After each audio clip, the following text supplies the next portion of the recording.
You're going to ruin Christmas forever. We're talking The Night They Saved Christmas. Hit it.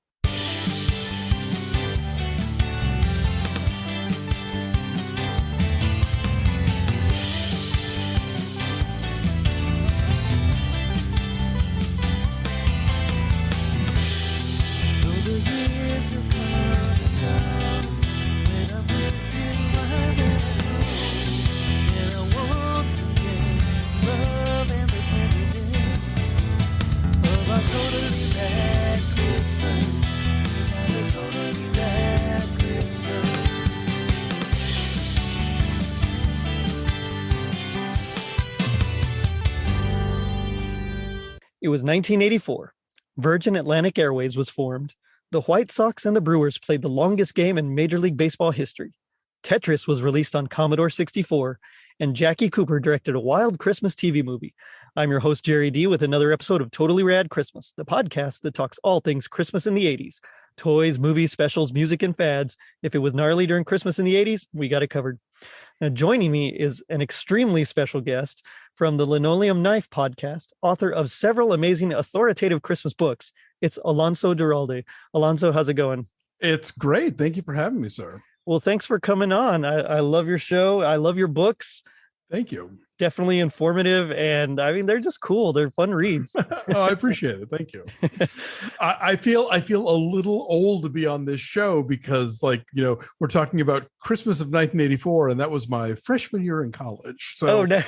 As much as I think of myself as like somebody who really kind of came of age in the 80s, this show is more about, like, you know, if you were wearing footy pajamas in the 80s, which is great, and I get it, but, you know, I kind of aged out of it. Yeah, this was definitely for me, because I was just about that right age where this hit home. Gotcha. Although I don't remember seeing it when it first aired. This is one that I caught on. It would have stayed with you, I think. I think it would have, for sure. You know, like Santa Claus the movie was the one that really hit, which is another one that is kind of odd because it's almost like two separate movies squashed into one. At least, yes. Yeah. This one just felt odd for a whole slew of different reasons. But I kind of got that same vibe where they tried to blend the modern and the you know, that more magical side, and I don't think it was quite as successful. Yeah, I mean, I think you could probably, you know, I've never done a deep dive on this, but I you know, maybe that's another book to be written. But where the constant sort of updating of Santa Claus with whatever the current technology is, you know, and it's like whether it's about, you know, atoms, you know, or space, you know, and then later it's about fax machines or whatever. Like, it just, you know, they're constantly keeping him au courant, and so you're right. Both this and Santa Claus the movie are right around the same time are trying to sort of like dip one toe into each. Exactly. Yeah, it's like let's go nostalgic, but we got to keep it current for the modern generation. Yeah. Well, we'll lose the kids. That's right. Yeah. I mean, you know, all they had to do was throw like a Transformer or G.I. Joe in there, and they would have been sold. You know, I love there's that one line in Elf where they talk about how they're going to have the seminar about the whatever, like, insanely complicated video game system, you know, creation is. That's right. Like, yeah, that's all kids need to know, is that, yes, they're on top of all the latest technology. They're not just making, like, you know, horses on wheels out of wood or whatever, you know. And I think my favorite part about that is 80s robot. It's like so classic. I mean, it's in what is it, Rocky 4? I think they had the 80s robot thrown in there, which another Christmas movie. And apparently, though, the new edit that Stallone went in and just came out, like, it's brand new. Paulie's robot has been completely erased. Oh, that kind of hurts my heart a little bit. They took 80s robot out of Rocky 4. I'm like, that was the star of the film. What are y'all thinking about? But Matt Singer actually wrote this great piece in Screen Crush about how it changes the whole tone of the film, because they took out all the robot scenes, they took out almost all of the you know, the Paulie scenes, and so movies, a lot of the humor is now gone, and it's a much more serious movie without the robot. So oh man, see, now I kind of really want to watch it. Even though it hurts my heart a little bit just to have the 80s robot going. Well, watch the new one, and then you can watch the old one. Then I'll go watch it. Yeah, remember exactly. the good times with 80s robot. That's right. That's like I watched the Richard Donner cut, and then I go back and watch the Richard Lester cut. There you go. Exactly. It's kind of that same thing. Now this cast was quite a who's who of like TV stars, which I guess was pretty typical of that time. I remember Jaclyn Smith. You know, she's the female lead. I remember her, of course, from Charlie's Angels, but more from the Born Identity made for TV movie. Oh, right. Was it Richard Chamberlain? Yeah. Yes. Did she have her Kmart line at this point, or was that later? I get my chronology mixed up, but I know she was hawking that hard for a long time too. Yeah. She was a Breck girl, wasn't she? I know Farrah Fawcett was. She might have also been, I think. But yeah, you're right. I mean, Charlie's Angels was like, you know, a Titanic television of the 1970s, like a huge hit. And yeah, I think, you know, she was very canny about, like, you know, Farrah Fawcett tried to make movies and it didn't really quite go anywhere. And then she later did, you know, theater and some other interesting stuff. But like Jaclyn Smith was always like, nope, I'm in my wheelhouse. I'll do some TV movies, maybe some series work, but like, I know where my bread is buttered. Which, you know, there's a lot to be said for that, because, you know, people, they go out, they try, and sometimes they succeed and a lot of times they fail.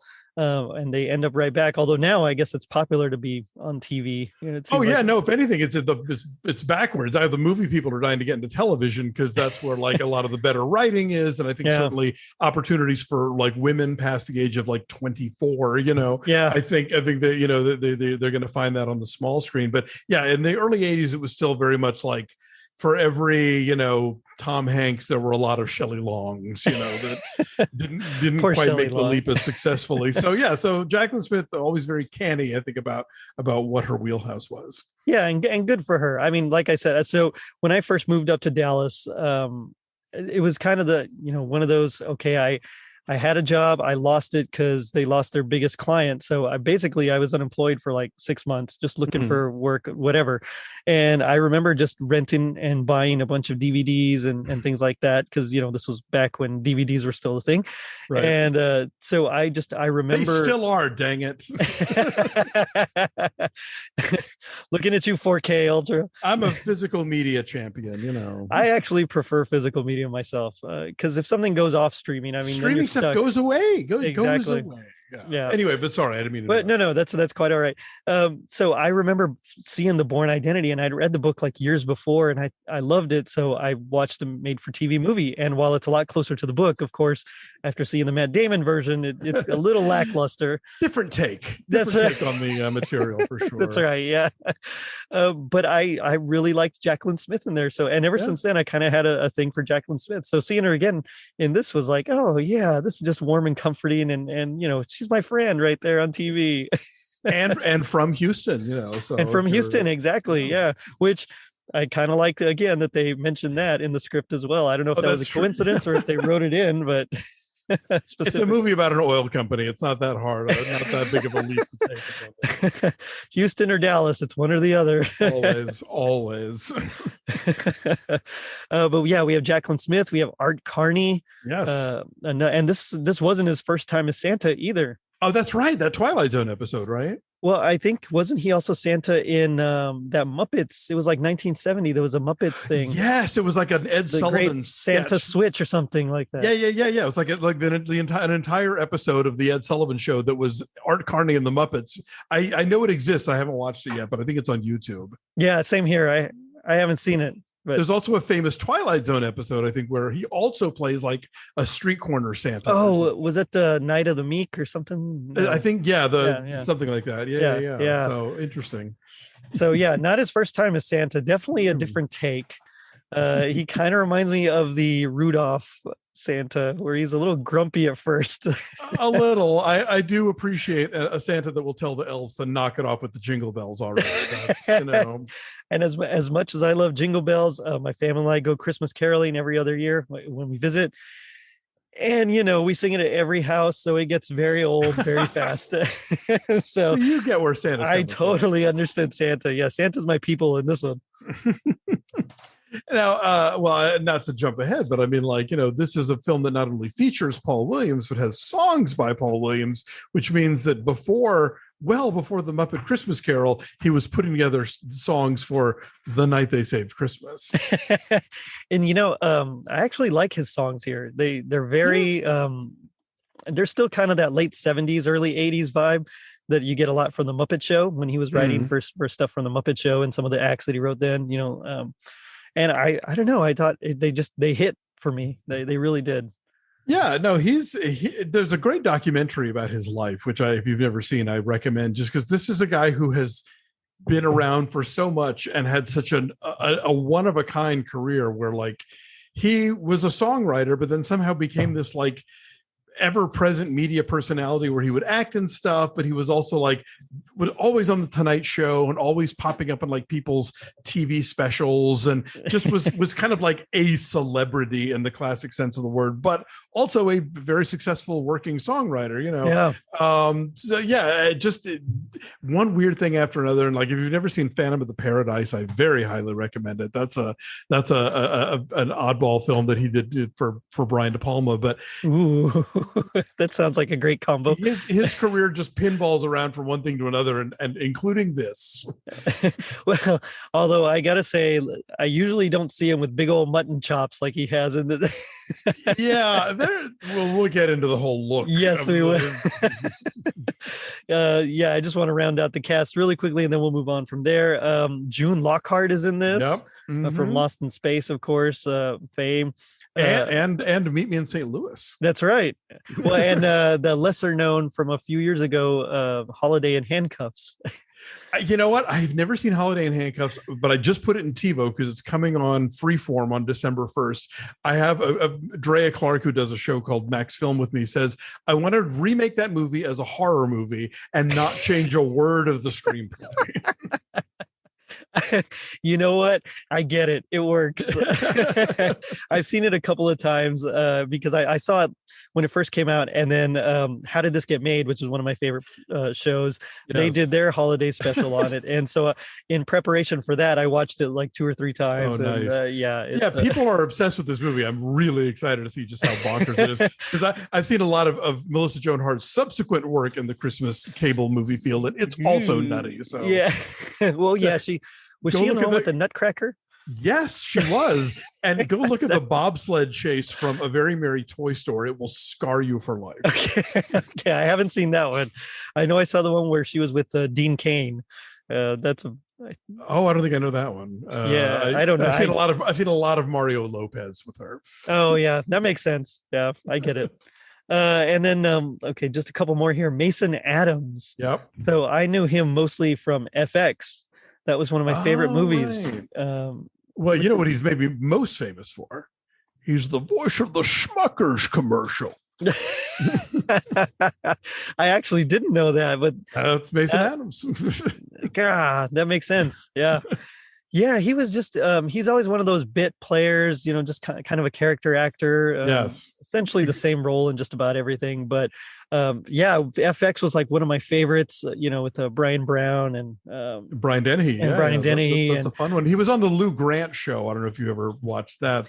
They took the Lou Grant character from Mary Tyler Moore, spun him off into a drama series where he works at a newspaper. I think it made Ed Asner for a very long time the only person to win a comedy Emmy and a drama Emmy for playing. Oh wow. That's Mason Adams was like the editor of the paper or something. Oh, I gotcha.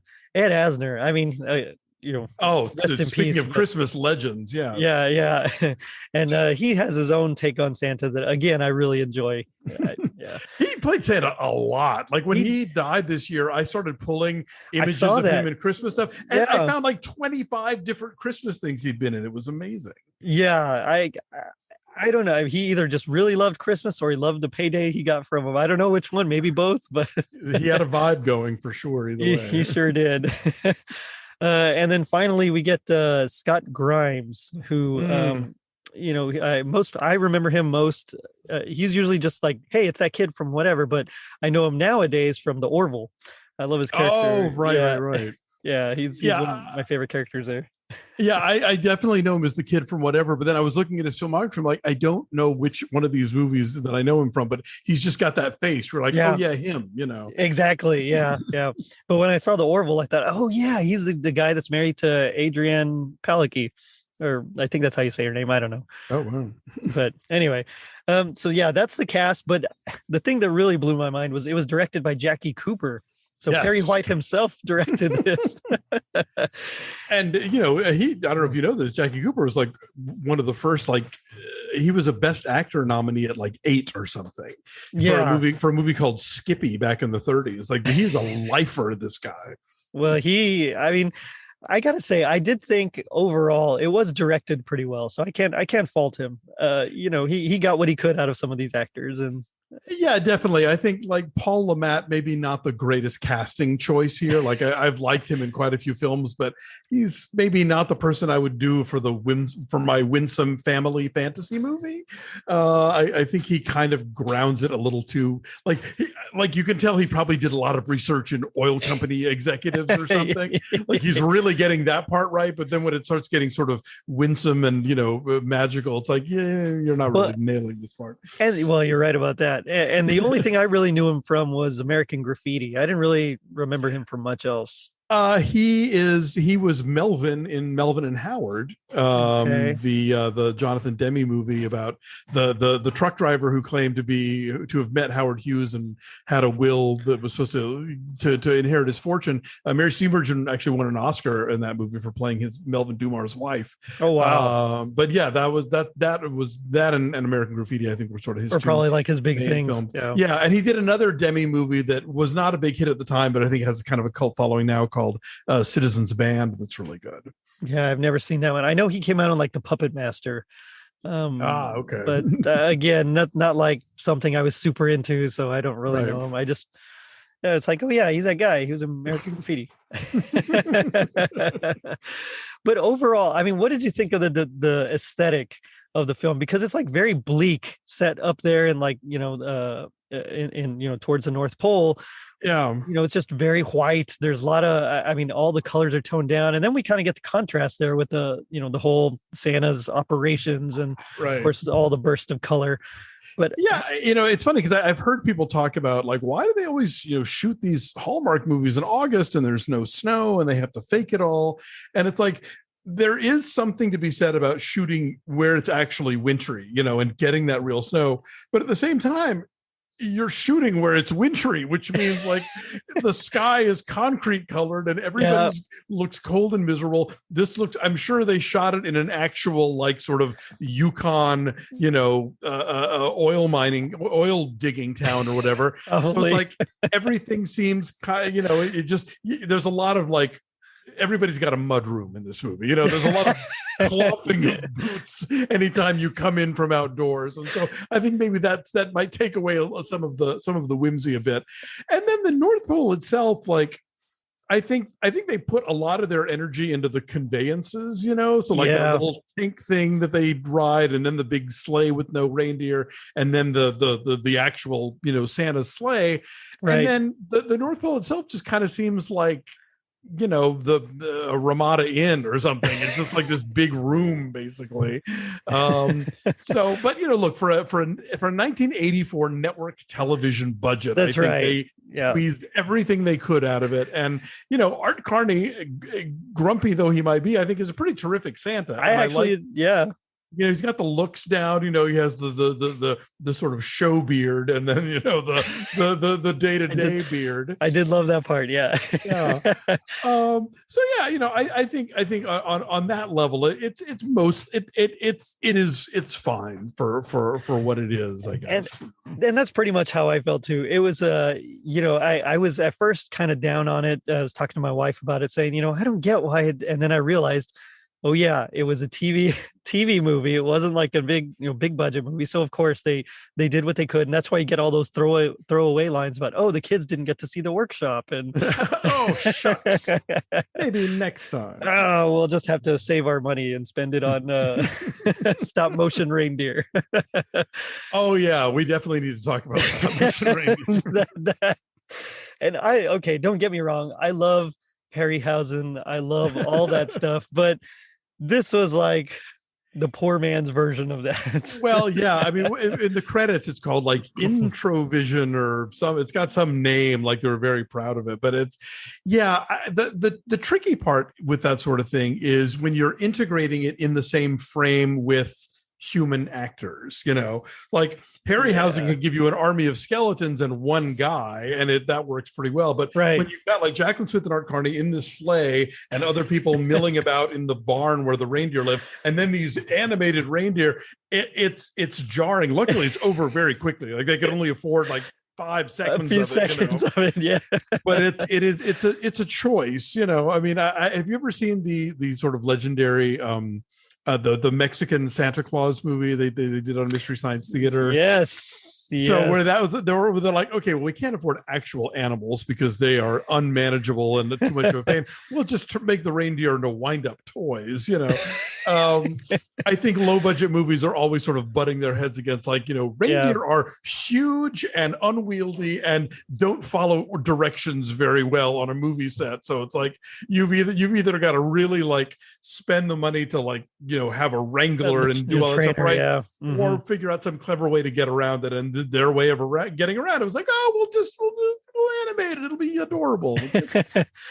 Yeah, well, and it really makes you appreciate some of the big budget the big budget films like the Santa Claus, the reindeer there, or even a Santa Claus movie like we mentioned. Even that one, the reindeer looked pretty good.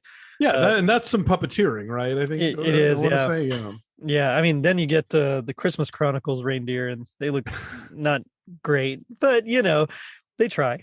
Yes, I think that's one of the single aspects of all the Santa mythos that you're trying to capture on film. Like, it's got to be the hardest. Yeah, reindeer.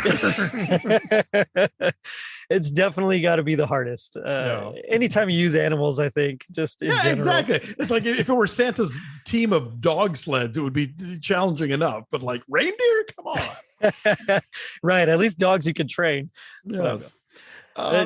Yeah, I mean, I know. I was just going to say, I think overall, they kind of hit their aesthetic that they wanted to hit, but it did feel like it was just missing that next level. But I did enjoy how they tried to explain away some of the Santa myths and problems of how he gets around and stuff like that. I think the danger exists, and this movie might actually cross the line a little too much in that way. Of yes, you do want to sort of like make the Santa story plausible to kids and explain it in a way where if they are naysayers, like, oh well, because he can bend time and space, or he can whatever. But I think there's like you want to do it just enough to where there's still kind of a patina of magic to the whole thing. Yeah. If you get too scientific with it, then that kind of drags it down. And I feel like this movie gets so pragmatic about Santa, about the fact that the North Pole is literally teetering on the brink of destruction because of oil company explosions going on, and it's like that you would think Santa is more of a baller than that, where like that wouldn't be the sort of thing that would affect him. And so you're already starting with that as your premise, that human misbehavior or lack of understanding of the ecology or whatever it is going to lead to this doom for Santa's workshop. But then to on top of that, to keep going with the different sort of like pragmatic rational explanations, it's like, well, now Santa's an accountant. Like, can we keep this sort of mystical and sort of magical, or else this isn't any fun at all,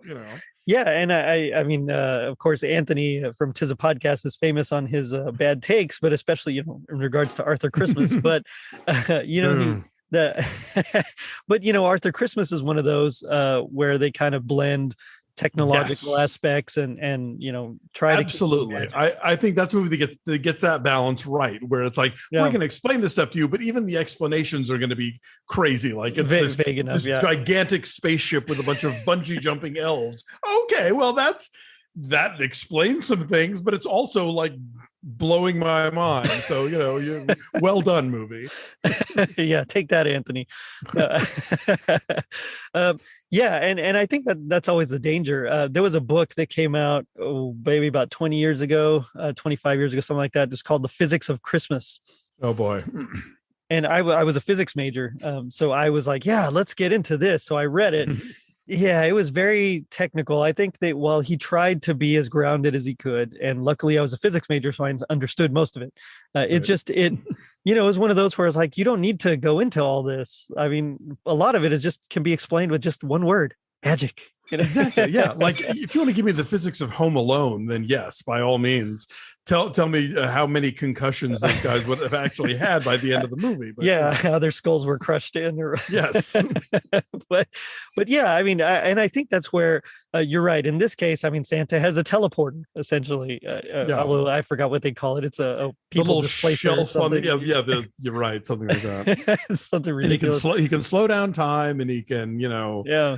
I forget what else, but I mean, like, here's the thing: you give me Santa speaking Dutch or ASL, depending on which version of Miracle on 34th Street, that in itself feels like a thing. That's a sort of like thrilling idea, like, oh, what, he can do all these things, right? And that's all you have to do. Like, it doesn't take much to really like thrill us with the possibilities of Santa and his capabilities. You don't have to like get into the fine print of it all.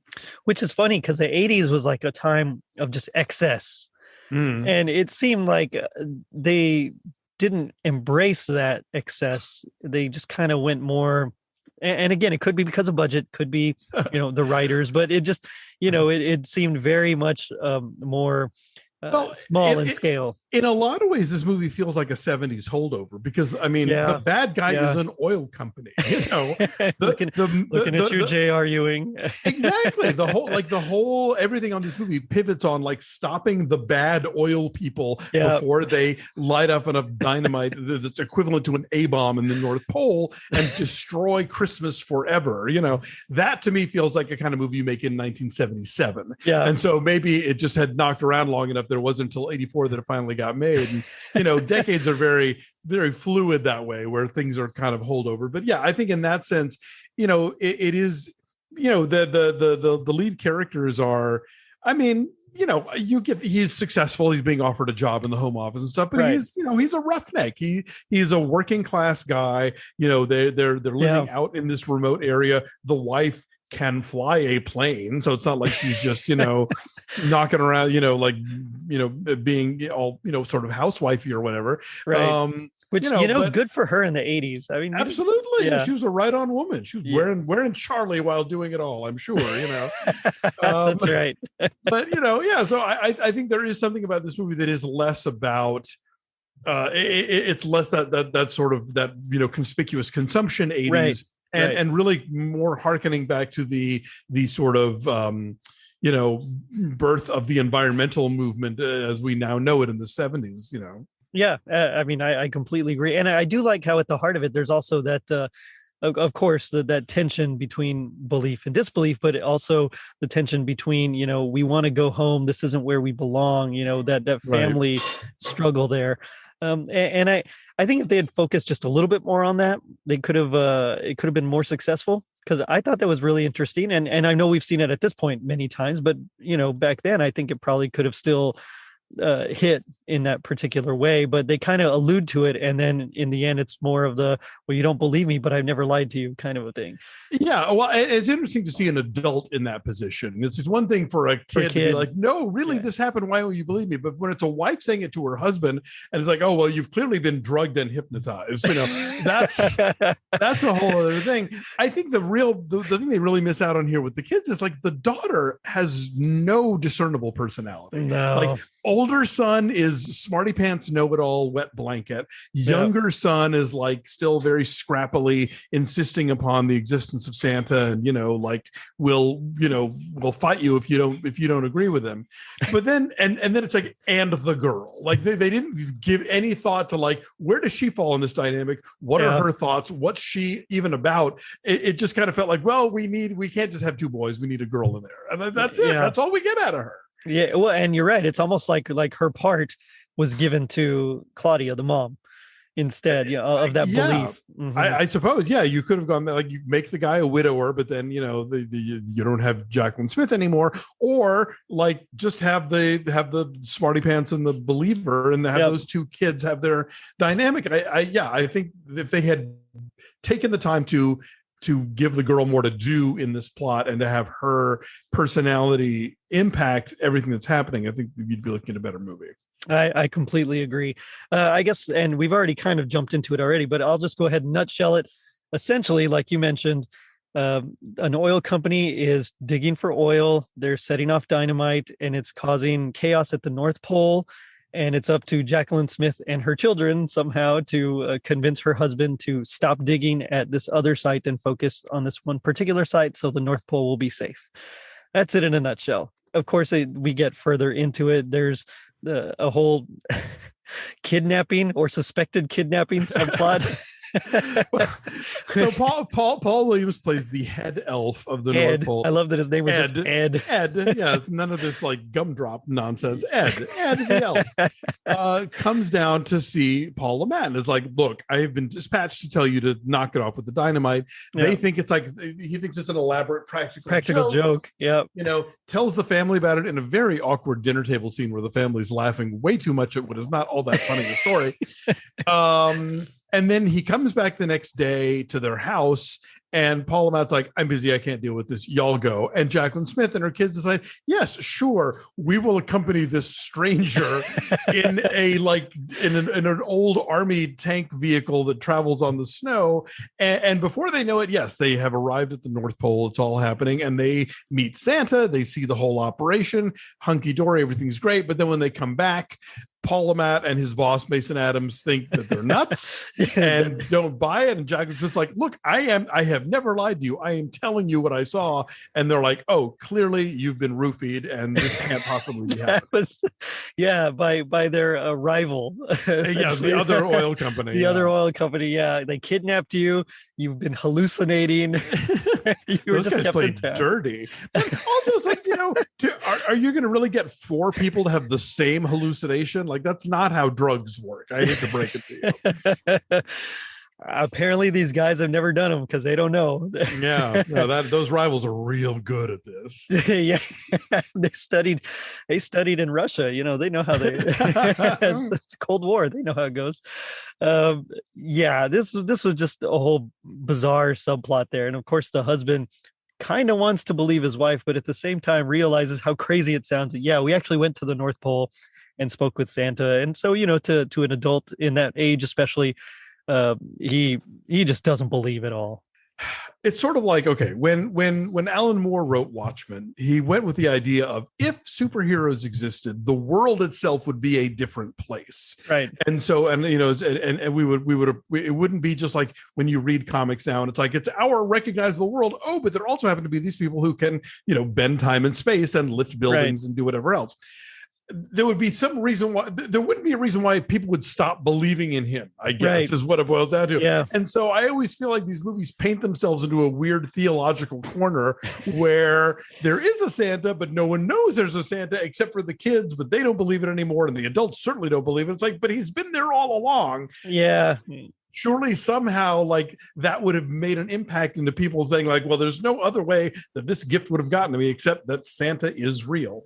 So, I always find that as a wall that the movies like this tend to hit. Yeah. And I mean, it's something that I've always asked myself too. It's like, well, how do you just not believe anymore? Because there's all of a sudden there was this thing that nobody bought and nobody knows where it came from. It's just there. And why wouldn't you? Like, you wouldn't grow out of it, I think, is what would happen, right? I don't know. Yeah, I think you're right. So, you got to have your cake and eat it too. So exactly, yes. And what also happens, as does in this movie, when they find out at the end there really is a Santa, they're pretty chill about it. Both Paul Le Mat and Mason Adams see Santa, see the sleigh going through the sky, and they're like, well, look at that. Then. Yeah. Like, why are your heads not exploding right now? You just found out that Santa is real. If it was me, I'd be, for real. Come on, I'd be jumping up and down like, are you seeing Nobel this? Committee on the phone. Like, this is huge. Everything we know is wrong, It reminds me of what was that other Lake Placid, where nobody's reacting to anything. It's like they see their friends get killed by the giant crocodile, and they're just like, "Oh no, what are we gonna do?" And they're so calm. Their heads are not exploding at all. Yeah, you gotta love the. And I don't know if that's a direction from Jackie Cooper or they just didn't think about it. I don't know, but I kind of hope that he would have told him to go bigger. It's weird. I think again, I think that's another one of those corners where you don't want to have adults now. I don't know. I still see it like in the first. There's a Hallmark. They've done like 4 of these Christmas and Evergreen movies. Oh yeah, yeah. And the first one literally ends with the main couple seeing Santa's sleigh take off in the air, and they're both just kind of like, oh, look at that. I guess that happens this time of year. Like they're so blasé about it. Which, okay, hold on. A brief aside here. What did you think of A Christmas Movie Christmas? Oh, I'll tell you, I like the idea. I think it's a fun idea to sort of do this kind of meta thing where right. It's basically the Last Action Hero of Christmas movies, where yes, two women who know the tropes of a cable Christmas movie wake up in a cable Christmas movie. I don't think the execution always works. It's not quite as funny as it maybe could be, but I love the idea. I'm very excited about A Clusterfunk Christmas, which is coming up on Comedy Central that Anna Gasteyer and Rachel Dratch I think wrote and starred in, and it very much kind of plays around with the tropes we all know at this point. Okay, I was just curious because my wife at this point is completely fed up with the Hallmark Christmas movies. She just can't do it anymore. So a friend of mine recommended that one, and she really liked it. So I was just curious what an expert thought about it. Yeah, no, it's a funny idea, and I think there's some good stuff in there. But like there are moments where like the budget kind of shows, and there are some ideas that don't quite pan out. But I dig it conceptually for sure. Okay, cool. Sorry about that. Just brief aside. I just had to know. So they go to the North Pole. They talk with Santa. He tells her probably my favorite part of the whole story, or the whole movie, the story about when she was a little girl. Yes. And her dad was dying. And the only thing she wanted was, she told Santa, don't bring me any gifts. Like just bring a present for my dad. It's a fishing pole that she saw. That moment got me. Yeah, that's the highlight of the film, and I think it works both on how do I get a grown woman to believe that this is actually happening, and it also gives Jaclyn Smith like something to play that's really sweet and moving. Yeah. So she begins to believe because she remembers the story, and of course there's no way a guy like that would know if he was just some sort of hallucination or hired actor. So she starts to believe, and that's really what gets her trying to convince her husband, who again thinks she's just drugged and brainwashed essentially. Which for some reason it reminded me of that. What was that old TV show with the British spy on the island? Oh, The Prisoner. The Prisoner, yeah. for some reason, every time they say she was drugged and brainwashed, I always got that popped in my head. Giant bubble and a penny farthing, right? That's right. Yeah. I just picture that bouncing around a little town in the North Pole basement somewhere. I don't know. So she's trying to convince him. He doesn't believe her. She's just upset and goes to bed.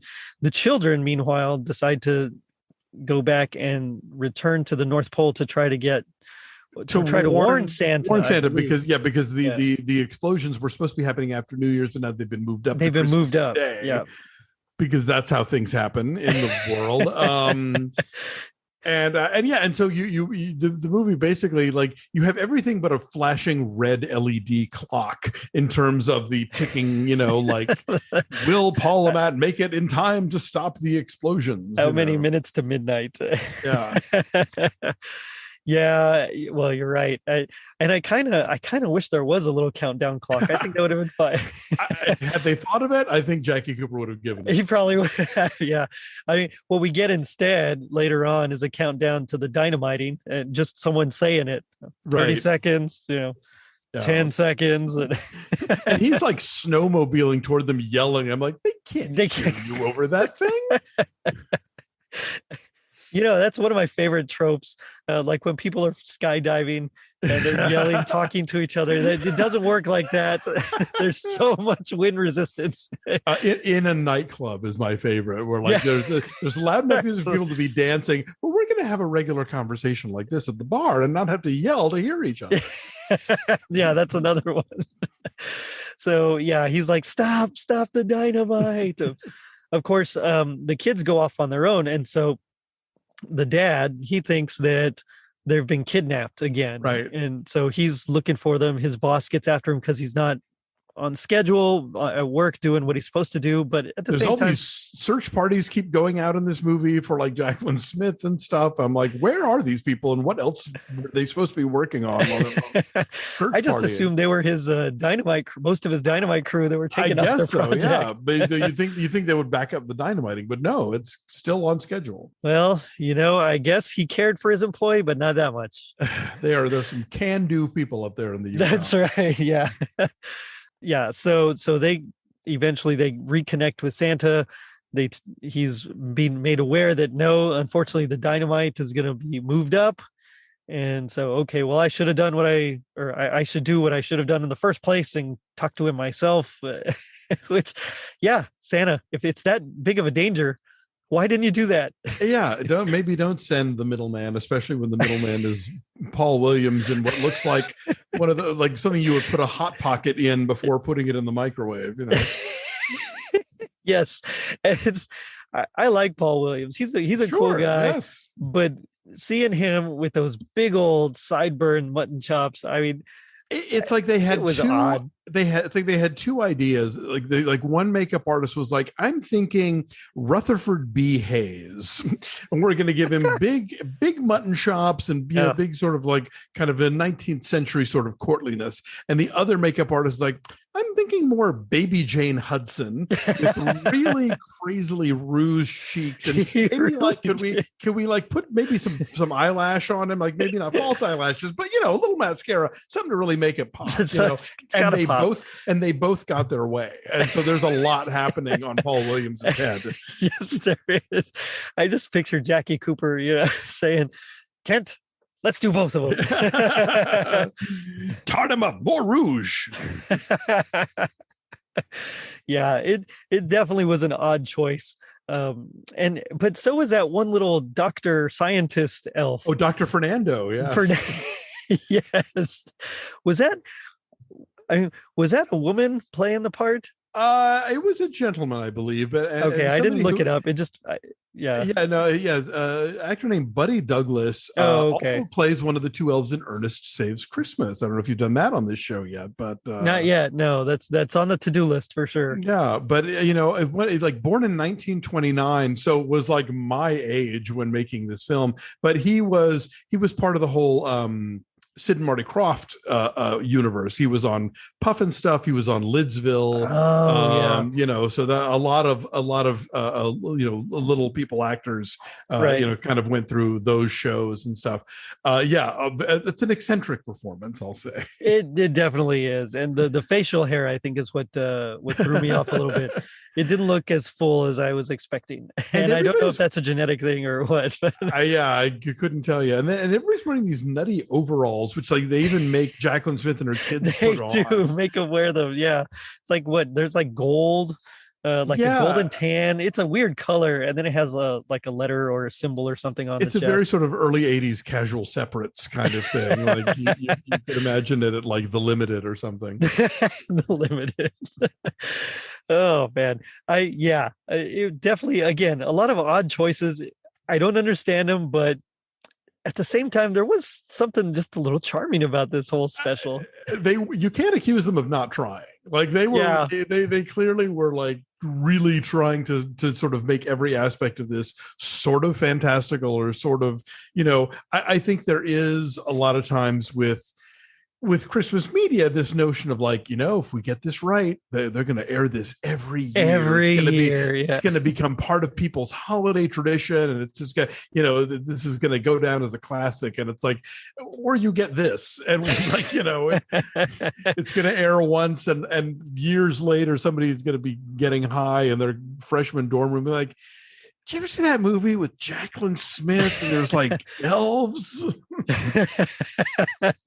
Well, what was it? What was it? Something about Like an I don't oil know. company is the bad guy, I think. And like J.R. Ewing was they there. gotta save Santa. Oh man, what was that movie? Yeah. Yeah, this definitely had that vibe to it. And I kind of feel bad because, if they had had a bigger budget, I actually think that, maybe another pass or two on the script. And I think it actually would have or could have, I should say, been a classic. There's some elements that are good. Yeah. Yeah, there are some fun ideas for sure. And I think a couple of good performances. Like I have to say, they really the rewrite for me would have been everything that comes out of Scott Grimes's mouth, because I hate it when they write these sort of like killjoy know-it-all characters, but write them in a way that no one speaks. That like not even the nerdiest nerd is this much of a like slot machine of factual scientific stuff, or like take it even further and turn him into like Dan Aykroyd and Ghostbusters.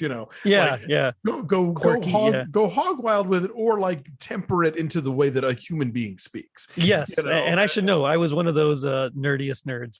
Yeah, that's why it always rings so false for me, because I know these are my people. I know what we talk like. That's right. Yeah, I don't know, but yeah, I think I would have. Same thing. If I had gone another pass, I mean, I probably just would have edited some of the ideas down a bit. I think there were just too many ideas that if they had stripped like one or two, I think it would have been perfect.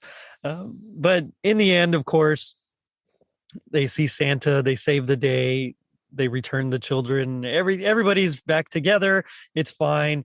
They strike oil at site A, so they don't have to dynamite site B. They're going to forget all about it. And to prove that he's real, Santa allows himself to be seen by the Mason and and Paul Lamette, and he does a flyby, which is like this terrible piece of animation that they show you over and over again, with this like tiny sleigh going across the sky and like little Paul Williams waving at them and doing the exact same wave. Like it's like those old Scooby-Doo cartoons where they it's a chase scene and they run in front of the same painting, door, and flower pot like over and over and over again. It's like just keep recycling that one little animated sleigh bit. Except those are fun. Oh yes, that is a key difference. Yeah. Oh man. So yeah, everybody's happy, and in the end, the dad resigns, even though he's gonna be promoted, but he decides he's gonna take his family back to LA. That's right. That's the happy ending. That's well, you're over there. Well, yeah, I like to think though that you say, you're taking your family back to LA in 1984. Oh, so the sequel to this is less than zero then. It's a Christmas movie. It is. It's totally a Christmas movie. I did an episode on the Bangles and nice. A Hazy Shade of Winter specifically, they covered it for that movie. And well, I mean, they had been playing it live for about 4 years at that point, but I mean, they recorded it specifically for that movie. Yeah. And I mean, I love that version of the song. I think now it's part of my Christmas canon. I love to hear it. Sure. Yeah. I went to a thing, there's a Grammy museum in Los Angeles now downtown, and they'll do these evenings with musicians, and usually there'll be like kind of a talk Q&A part, and then they'll perform some songs. And Susanna Hoffs and Matthew Sweet were there. Nice. When they were doing those Under the Covers albums. Yeah. And they were talking about cover songs and like, where they had first heard Virgin blah, blah. So I raised my hand and I asked her about Hazy Shade of Winter. And she talked about how she would spend summers working in like her uncle's office or something and have the radio on. And like, she just had these very vivid memories of hearing the original on the radio, and that's when they started incorporating it into the act. Nice.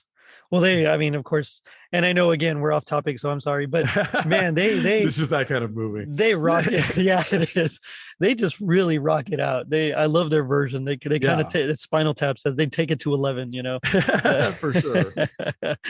Oh, but it does make me wonder because this movie was, I believe, it was nominated for like an award, an Emmy, I think. Oh, hang on. Now I got to look this up.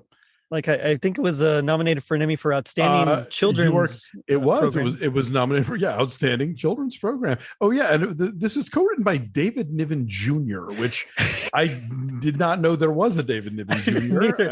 I saw that. I thought, wait, is that David Niven's real name? But no, it's his son. It's his son. Yeah. So like, all right, good on you, sir. Yeah, I guess if your dad's famous, you can get away with a lot of things.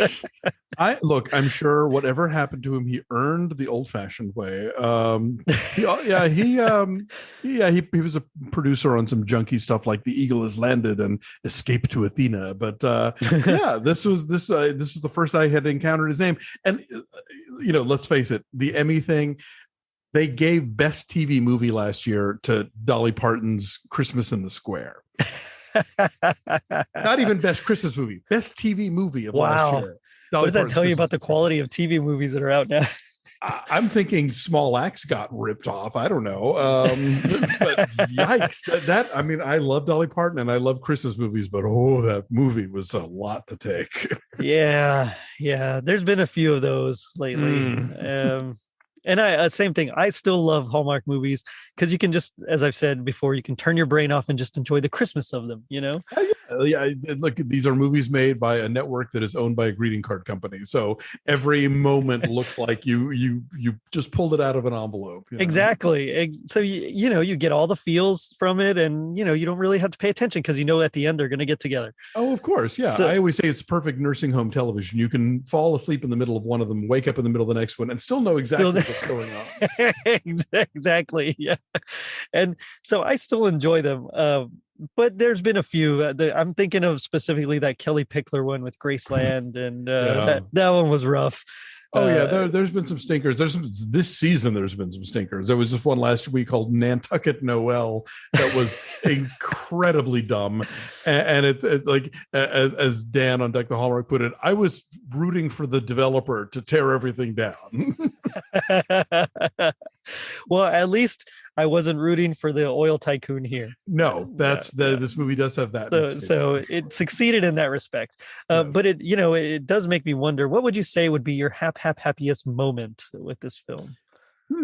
I mean, I think you nailed it. The moment where Santa tells Jaclyn Smith the story about when she was a 5-year-old and it was the last Christmas before her father died. It's like, if you told me that they started with that scene and then built a movie around it that could accommodate it, I would believe you. Yeah, same here. It is the most humane, empathetic moment in the film, and it really sort of establishes the veracity of Santa, but also the awesomeness of Santa.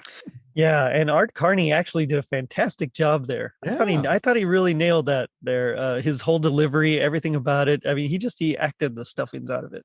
He had a really interesting career. I mean, we think of him as the honeymooners guy, but he had won an Academy Award not that long before this for Harry and Tonto, like I think 10 years earlier. That's right.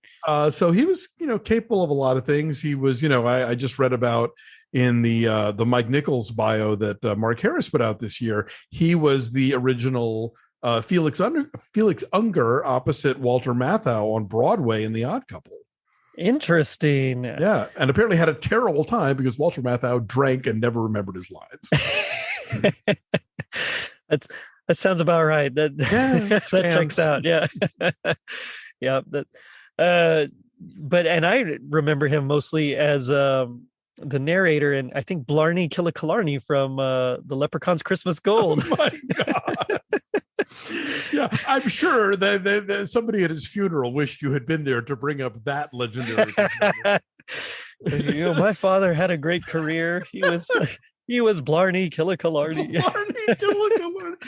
Man, that is when Rankin Bass was running out of ideas. They were definitely grasping at straws there. What other Christmas songs are there? That's like a Mad Lib. The noun, Christmas noun. Okay. I'm surprised they didn't take Mele Kalikimaka and do like a Hawaiian. Why didn't they do Hawaiian Christmas? They could have done something. It's sitting right there on the table. You can have it sung by Blarney Killicalarney. Yeah. Oh man, but I completely agree, and that's mine too. I mean, I just when the way she says, I remember after she, he tells her about the fishing rod and how it had the green bow on it and everything, and then she says, "Oh, Santa," and that, I mean, I I hate to admit it, I was a little misty there. Well, the movie earned it that moment. So Yeah, in that no, point, yeah, no shade. yeah. So I completely agree. That was definitely mine. But now we come to my favorite part of the show, which is a little segment I like to call "Gag Me with the Spoon." So this is where we do our best impression of our least favorite part of the episode. So if you'd like to go first as a guest, just kind of set up the scene for us. Yeah, it is that moment where Jaclyn Smith and Art Carney are on Santa's sleigh, and they make a big return. I forget where they've been, but they come back in to the big barn where the reindeer are, and they are being pulled by reindeer who were not on set that day, who are a visual effect, and a not great visual effect at that. No. And it is just this weird moment of like, a lot of like, hooves beating basically, and then they are off screen as quickly as possible, and they have a whole conversation on the sleigh, and things are happening. People are walking up to the sleigh and walking away from the sleigh, but those reindeer are off camera at that point because we are not dealing with. We can't afford another 2 seconds of that wizardry. Yes. Yeah, it was. And I like that. That was better than, it's going to be better than mine. So mine was from towards the beginning when the little boy, they're telling him, that, hey, there's really not a Santa Claus, in this, of course, in this story here. And so he just says something, and I'm going to try to do my best little kid voice. So excuse me. But he says something like, "You just ruined everything. I hate you, Mom. I wish you were dead." and and I think that I don't like it because that one hit a little too close to home. When my 9-year-old, that's a moment where you're like, "Oh, okay, we're going there in this all ages Christmas fantasy." Okay, exactly. 1984 television. Yeah, it's one of those moments again where they couldn't quite decide what tone they wanted or where they wanted to take it. And exactly. so for me, that part just it didn't hit. And then when I think she was my 9-year-old, I think when she was 6. And I don't even remember what it was about, something ridiculous. And I think we told her no, that she couldn't have a particular toy. And we got the whole "I hate you" thing. It just hit a little too close to home for me. So, so big thumbs down for me on that part. You can hold it over her head for the rest of her life. Exactly. I just might. Oh, I haven't forgotten it. I have not forgotten it. Oh man, but it does make me have to ask. G.I. Joe, they taught us that knowing is half the battle. What do you think the other half is? Apparently the other half is maybe switching over to renewable resources that don't involve setting off dynamite in the polar ice cap, or you will kill Santa Claus. You know what? That's a big half right there. Yeah. And I'm shocking that it didn't come up before. You'd think this would be, they would tell you this early, but no, we had to go learn it on the streets. Oh, that one's definitely better than mine. Mine is, so if knowing's half the battle, the other half is listening to your spouse when they tell crazy stories. Yeah. You just might save a mythological figure, I guess. I think, you must have been drugged is right up there with, yes, those pants do make your butt look big, is like things things you don't say. Do not say those. Yeah.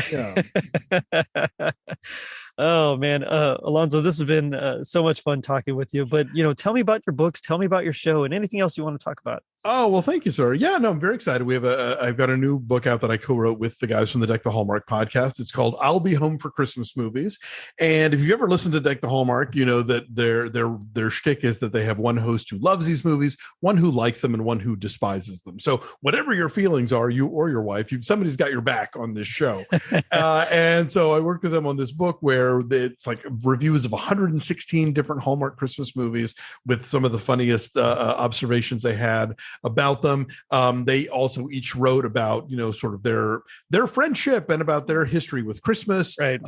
There's some information about like Hallmark's history with Christmas, which is fascinating. It goes back actually 70 years ago. This December was the very first Hallmark Hall of Fame presentation. And that was the live opera, Amal and the Night Visitors, which is a Christmas opera that was actually the first opera written for American television.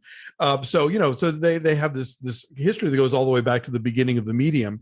There's a chapter with like food and drink things to like, if you're going to host a Hallmark viewing party, like fun stuff to make and to enjoy. There's a bingo card with, some of your favorite, like, Hallmark moments to look for. So yeah, it's a lot of fun. I'm really proud of it, and people seem to be enjoying it. And I think it's a great gift if you have somebody in your life who really loves Hallmark movies. But even if you're only kind of mezzo on them, there's still enough in there that I think you'll find funny if you're into like Christmas and that kind of thing. So yeah, it's available wherever books are sold. Support an indie or get it online or wherever. But, now is the time to snap it up because it's brand new and everybody's got it. So yeah, very, very happy about that. My previous book, Have Yourself a Movie Little Christmas, which is more about big screen Christmas movies. And it's everything from, Elf and It's a Wonderful Life to, Lesson Zero and Metropolitan and The Lion in Winter and Eyes Wide Shut and other movies that are Christmas movies, even if you don't necessarily think of them that way. That's still around and available as well. And then I podcast a whole bunch. I do a show called Linoleum Knife. I'm on Maximum Film on the Maximum Fun Network, Breakfast All Day. And lately you can catch me every Saturday on Deck the Hallmark. We're talking about the new Netflix Christmas movies. But if you want to follow me, on Twitter at @Duralde, ADURALDE, I link to all the stuff I'm doing. I'm also the film reviews editor of a website called The Wrap, and I write reviews for them. When I was going to introduce you, I wasn't sure whether to introduce you as Alonso Duralde or Alonso Duralde. And thank you.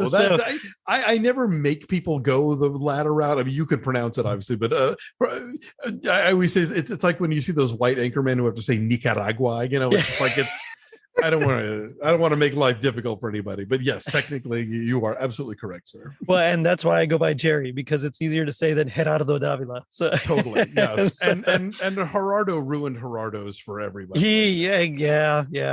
That one, although we were slightly redeemed by Rico Suave. So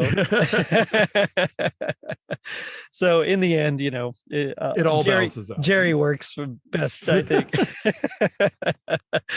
But again, thank you so much for coming on. This was a lot of fun. This is a real treat. Thanks for having me on. And I'll tell you, I'm a little bit envious because I did not hop on the year-round Christmas podcast thing when it wasn't so competitive. But there's so many now. I kind of feel like I missed my window.